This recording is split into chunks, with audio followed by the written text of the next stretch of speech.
Hello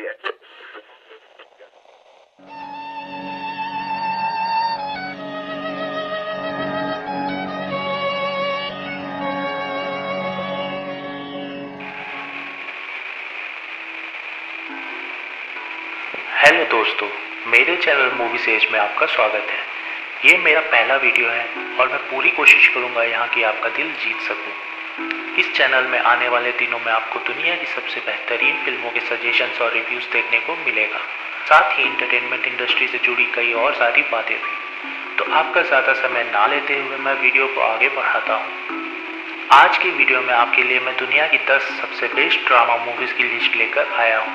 इनमें से कुछ मूवीज़ के प्लॉट लाइन से बॉलीवुड के कई सारे ब्लॉकबस्टर और सुपरहिट मूवीज़ इंस्पायर्ड हैं और आपने शायद इनमें से कुछ का नाम सुना भी होगा। ये मूवीज़ ना सिर्फ आपको एंटरटेन करेंगे बट आपके साथ कुछ यादगार पल भी छोड़ जाएंगे। इनमें कई ऐसे रियलिस्टिक सीन्स हैं जो लाइफ में आगे बढ़ते रहने के लिए हमेशा आपको इंस्पायर करते रहेंगे। मैंने इनको रेटिंग के कम से ज़्यादा के सीक्वेंस में लगाया है। तो पहली मूवी है the pursuit of happiness. Hey, don't ever let somebody tell you you can't do something. Not even me.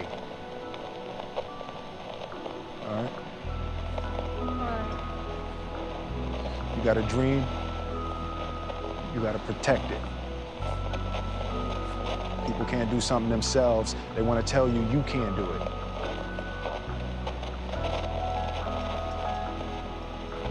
You want something, go get it. Period.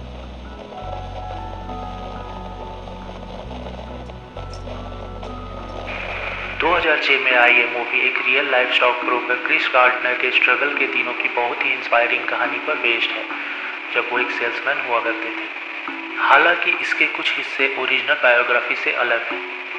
Movie के क्रिस ने अपनी सारी जिंदगी की कमाई को ज़्यादा पैसे कमाने के लिए पोर्टेबल बोन डेंसिटी स्कैनर्स खरीदने में लगा दी, पर उनका यह सपना असलियत से टकराकर टूटने लगा जब उन्हें पता चला कि डॉक्टर्स के पास मौजूद स्कैनर्स उनके वाले से ज़्यादा सस्ते और क्लियर इमेज देते हैं।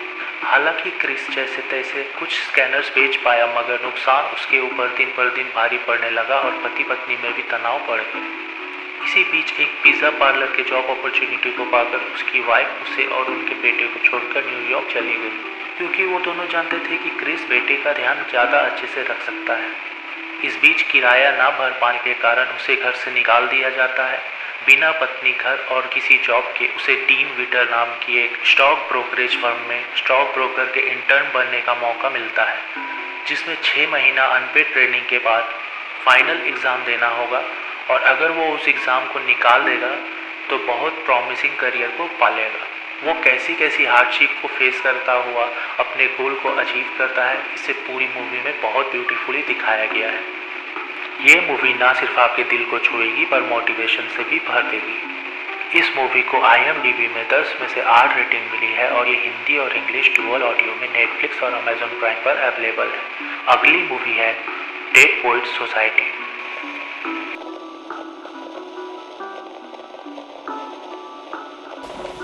We don't read and write poetry because it's cute. We read and write poetry because we are members of the human race, and the human race is filled with passion.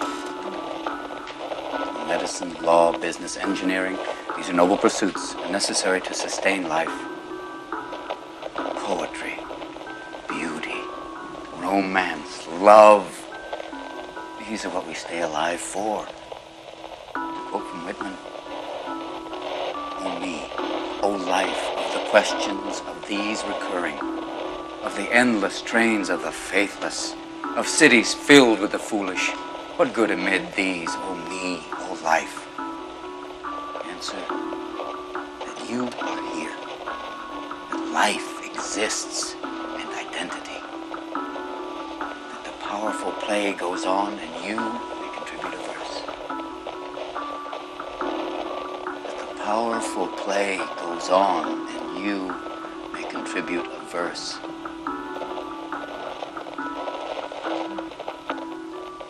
What will your verse be?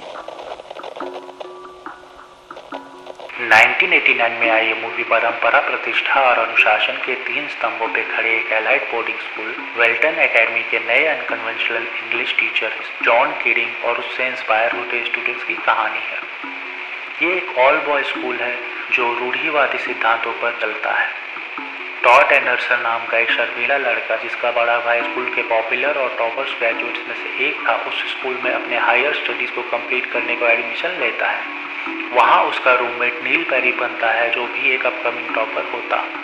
वहाँ Tod के कई और नए दोस्त बनते हैं और वो सब किडिंग के पोइट्री और पढ़ाई को लेकर अलग व्यू पॉइंट से बहुत प्रभावित होते हैं। हर एक नए क्लास में एक एक करके किडिंग उन्हें नियमों और रूढ़िवादी सिद्धांतों से ऊपर खुद की अहमियत को और अपने सपनों को रखने को मोटिवेट करता है। नोलन, जो कि स्कूल का हेड मास्टर रहता है, वो किडिंग के पढ़ाने के नए तरीकों से परेशान होने लगता है और उसके खिलाफ एक्शन लेने का सही मौका ढूंढने लगता है। 3 इडियट्स और तमाशा से कई साल पहले आई ये मूवी स्टूडेंट्स के रियलिटी को और स्ट्रगल्स को बहुत अच्छे से दिखाती है, जहाँ किडिंग जैसे मोटिवेशनल फिगर कंटिन्यूअसली टकियानुसी विचारों को खत्म करने की कोशिश करते हैं और नोलन जैसे हेडमास्टर उन विचारों को संजोने के लिए किसी भी हद तक जा सकते हैं।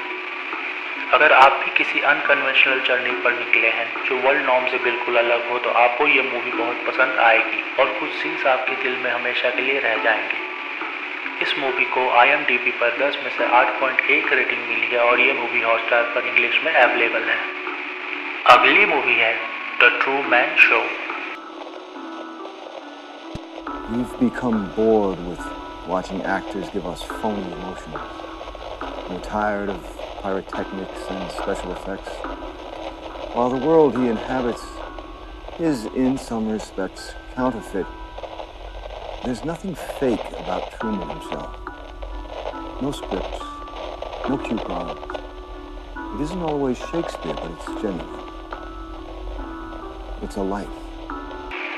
1998 में आई ये मूवी जिम कैरी की सबसे बेहतरीन फिल्मों में से एक है और इस मूवी के लिए उन्हें बेस्ट एक्टर का ऑस्कर अवार्ड भी मिला था। इस मूवी की कहानी ट्रूमैन बर्बैंक के चारों ओर घूमती है, जो एक इंश्योरेंस सेल्समैन है। ट्रूमैन की लाइफ में सब कुछ एकदम आम इंसान की जिंदगी की तरह चल रहा था कि अचानक एक दिन उसकी दुनिया अपसाइड डाउन हो जाती है, जब उसे पता चलता है कि वो एक 24 आवर लाइव शो के अंदर है और उसकी बीवी, उसके दोस्त, पड़ोसी सभी के सभी एक्टर्स हैं और बस स्क्रिप्टेड रोल प्ले कर रहे हैं। उसे जब ये रियलाइज़ होता है कि ये पूरी दुनिया फेक है और सिर्फ वो अकेला रियल है, तो वो इस नकली दुनिया से बाहर निकलने की कोशिश में लग जाता है। ये movie simulated reality, individuality, religion और कई सारे बड़े साइकोलॉजिकल थीम्स को एक्सप्लोर करती है। क्या आपको कोई और चला रहा है या आप खुद की तकदीर के मालिक हैं? ये मूवी ऐसे कई सारे बड़े सवाल और जवाब से आपको मिलाएगी और एंटरटेन करेगी। इस मूवी को IMDb पर 10 में से 8.1 रेटिंग मिली है और ये नेटफ्लिक्स और अमेजन प्राइम पर हिंदी और इंग्लिश दोनों ऑडियो में अवेलेबल है। अगली मूवी है a beautiful mind.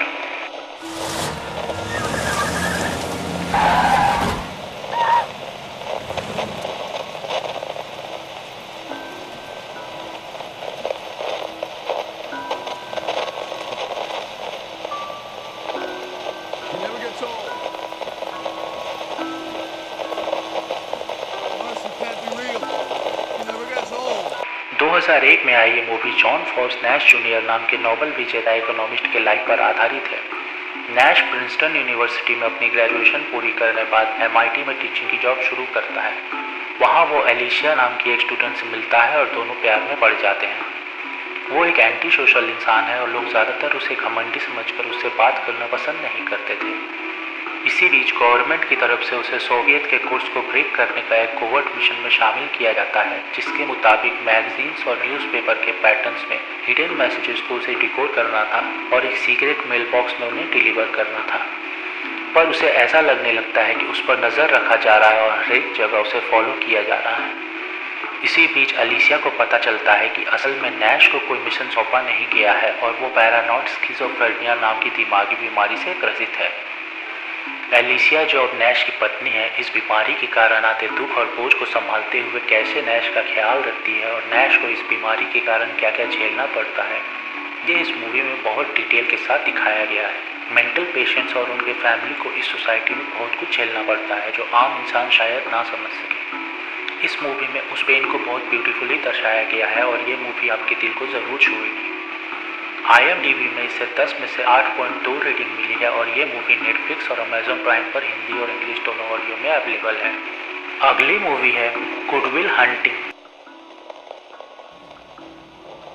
Hey, Will. I don't know a lot. You see this? All this shit.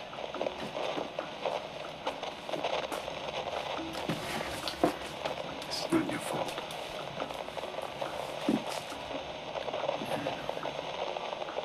Look at me, son. It's not your fault. It's not your fault. I know. No. It's not your fault. I know.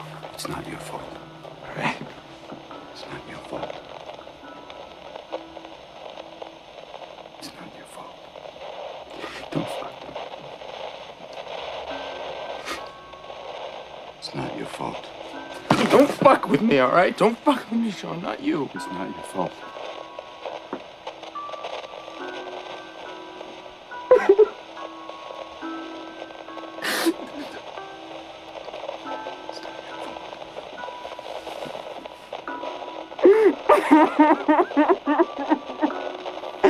Oh, God. Oh, God. I'm so sorry. 1997 में आई ये movie south Boston में रहने वाले MIT के एक जवान janitor will hunting की कहानी है, जो एक सेल्फ टॉट अनरिकॉग्नाइज्ड जीनियस है और अपनी रातें बार और नाइट क्लब्स में अपने 3 जिगरी यारों के साथ गुजारता है। एक पुलिस वाले को पीटने के कारण उसे जेल होने ही वाली होती है कि MIT का एक मैथ्स प्रोफेसर उसकी बेल करवाता है, इस शर्त पर कि वो उससे मैथ्स सीखेगा और हफ्ते में एक दफ़ा साइकोथेरेपी सेशन लेगा। प्रोफेसर लैम्बियो ऐसा इसलिए करता है क्योंकि उसने विल के टैलेंट को तब पहचाना जब एक भारी मैथ्स किस्म को विल ने ऐसे ही सॉल्व कर दिया था, जिसे प्रोफेसर ने अपने ग्रेजुएट स्टूडेंट्स के टेस्ट के लिए क्लास के बाहर पोस्ट किया था। विल जेल टाइम से बचने के लिए शर्त तो मान गया, पर जितने भी साइकियाट्रिस्ट उसके सेशन लेते वो उनकी कमजोरी को उनके सामने रखकर उनका मजाक बना देता और वो उसे छोड़कर भाग जाते। परेशान होकर प्रोफेसर ने डॉक्टर सीन, जो कॉलेज के दिनों में प्रोफेसर का रूममेट हुआ करता था, उसे ये केस सौंपा। डॉक्टर सीन ने पहले ही सेशन में विल के डिफेंस मैकेनिज्म को तोड़ा और आने वाले दिनों में विल धीरे धीरे अपने मन के बंद दरवाजों को खोलता है। विल कैसे अपने रिश्तों के मूल को समझता है और अपने बीते कल के डर पर जीत हासिल करता है, ये आगे की कहानी का हिस्सा बनते हैं। ये मूवी आपको रिश्तों से, बीते यादों से मिले दर्द को भूल के आगे बढ़ने की एक खूबसूरत जर्नी पर ले जाएगा। इस मूवी को IMDb पर 10 में से 8.3 की रेटिंग मिली है और ये मूवी इंग्लिश और हिंदी दोनों ऑडियो में अवेलेबल है। अनफॉर्चुनेटली आगे सजेस्ट होने वाली 2 मूवी की तरह ये भी किसी OTT प्लेटफॉर्म पर स्ट्रीम करने के लिए इंडिया में अवेलेबल नहीं है, पर मैंने डिस्क्रिप्शन बॉक्स में इस मूवी की फ्री ऑनलाइन स्ट्रीमिंग की साइट का लिंक डाल दिया है। अगली मूवी है the green mile. On the day of my judgment, when I stand before God, and He asks me, why did I kill one of His true miracles? What am I going to say? That it was my job. It's my job. You tell God the Father it was a kindness you done. I know you heard me, word. I can feel it on you. But you ought to quit on it now. I want it to be over and done with. I do.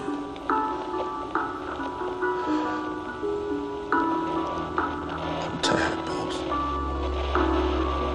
Tired of being on the road long as a sparrow in the rain. I'm tired of never having me a buddy to be with, to tell me where we's going to, coming from, or why. Mostly I'm tired of people being ugly to each other. I'm tired of all the pain I feel and hear in the world every day. There's too much of it. It's like pieces of glass in my head all the time. Can you understand?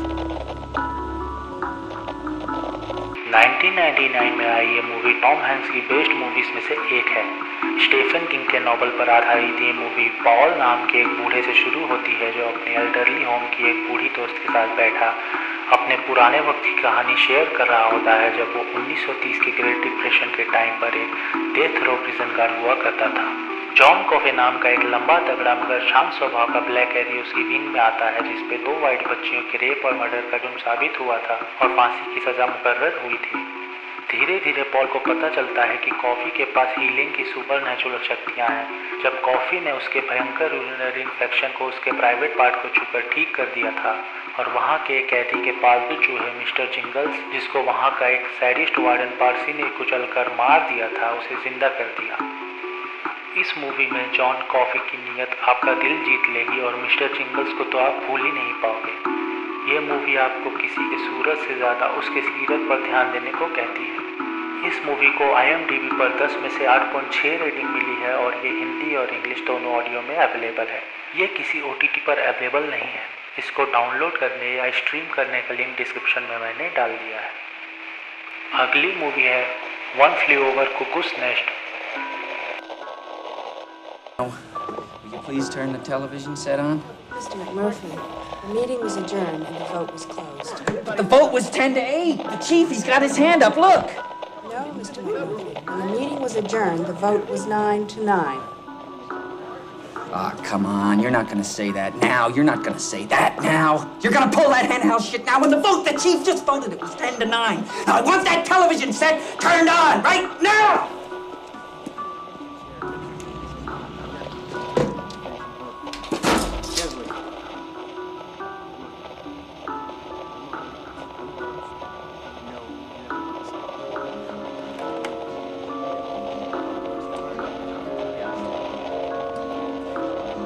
$1975 में आई ये movie Bollywood के 2 फिल्मों के लिए inspiration बनी जिनमें से एक राजू ईरानी की one of the best movie है। जैक निकल्सन की बेहतरीन एक्टिंग और मूवी की इंटेंस एंडिंग आपको कभी भी इस मूवी को भूलने नहीं देगी। रैंडल मैकमर्फी नाम का एक अपराधी जिसे 15 साल की लड़की के साथ रेप करने की सजा हुई थी वो जेल की मेहनतकश सजा से बचने के लिए पागल होने का नाटक करता है और एक मेंटल इंस्टीट्यूशन में जेल से इवैल्यूएशन के लिए ट्रांसफ़र लेता है। पैसिव एग्रेसिव बिहेवियर वाली मिस रैचेट जो उसके वार्ड की हेड नर्स थी वो पेशेंस की कमी को बढ़ाकर उन्हें दबाकर रखने में खुद को सुपीरियर फील करती थी और इसी कारण रैचेट और रैंडल का बिल्कुल भी नहीं बन रहा था। रैंडल उस नर्स के खिलाफ पेशेंट्स को खड़ा करने की कोशिशें करता है, उन्हें अपना हक रखने का अधिकार है ये याद दिलाता है जिसमें वो कुछ हद तक कामयाब भी होता है।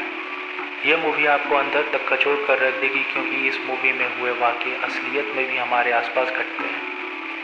रियलिस्टिक और इंटेंस प्लॉट के कारण इस कॉमेडी मूवी को IMDb पर 10 में से 8.7 की रेटिंग मिली है और ये मूवी इंग्लिश ऑडियो में अवेलेबल है। ये किसी OTT पर इंडिया में नहीं है। इसके स्ट्रीमिंग की लिंक डिस्क्रिप्शन बॉक्स में आपको मिलेगी।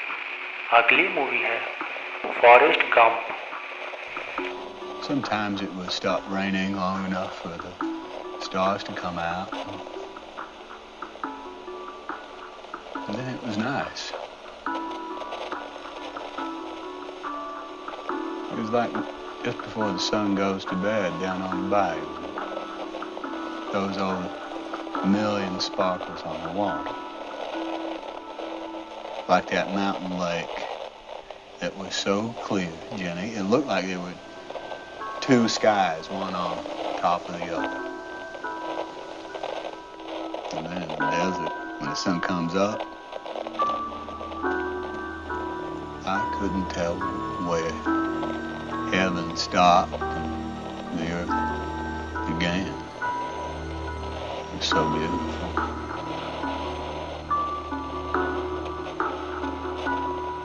I wish I could have been there with you. You were.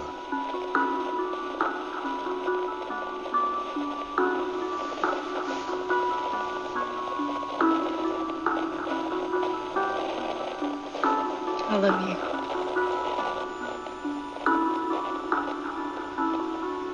You died on a Saturday morning.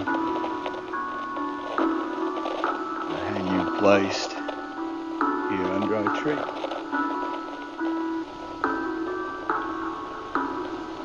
And I had that out so your father bulldozed to the ground. Mama always said dying was a part of life. I sure wish it wasn't. 1994 में आई ये movie Tom Hanks की आज तक की सबसे best performance है और best actor का ऑस्कर अवार्ड भी उन्हें मिला था। फॉरेस्ट गंप एक लो IQ वाला मगर अच्छे दिल का इंसान होता है जो जॉर्जिया के एक बस स्टैंड में बैठा अपने बीते दिनों को याद कर रहा होता है।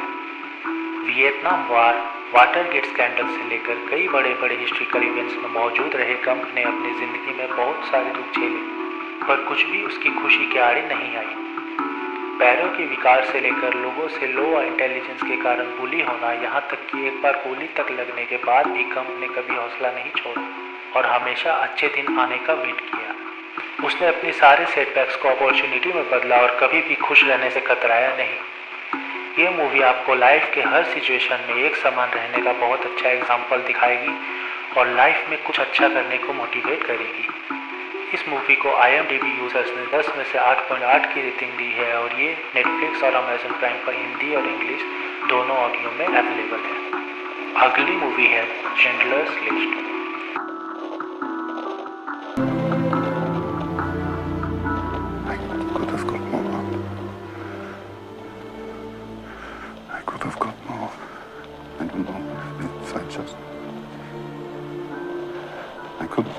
Oscar, there are 1,100 people who are alive because of you. Look at them. If I'd made more money,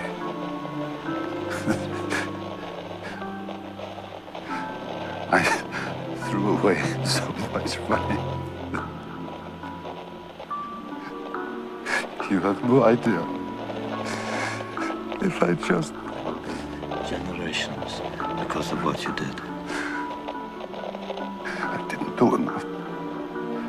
You did so much. 1993 में आई इस मूवी की जितनी तारीफ की जाए उतनी कम है। इतनी रियलिस्टिक और दिल दहलाने वाले विजुअल्स वाली मूवी शायद ही सालों में एक बार आती है। हिटलर के कंसंट्रेशन कैंप्स में झुलसते यहूदियों के चीखों को इतनी डिटेलिंग के साथ शायद ही किसी मूवी में दिखाया गया है। ये कहानी ऑस्कर शिंडलर नाम के एक जर्मन इंडस्ट्रियलिस्ट की असली कहानी पर बेस्ड है, जिसने अपनी पत्नी के साथ मिलकर 1000 से ज़्यादा यहूदियों की जान बचाई थी। मूवी में नाजियों द्वारा किए गए जनसंहार के इतने दर्दनाक सीन्स हैं जो पत्थर से पत्थर दिल को भिगोने पर मजबूर कर रहे। वर्ल्ड वॉर 2 के दौरान पोलैंड को जर्मन ने ऑक्यूपाई कर लिया और हज़ारों यहूदी बच्चों, बूढ़ों और परिवारों को सड़कों पर मौत के घाट उतार दिया गया।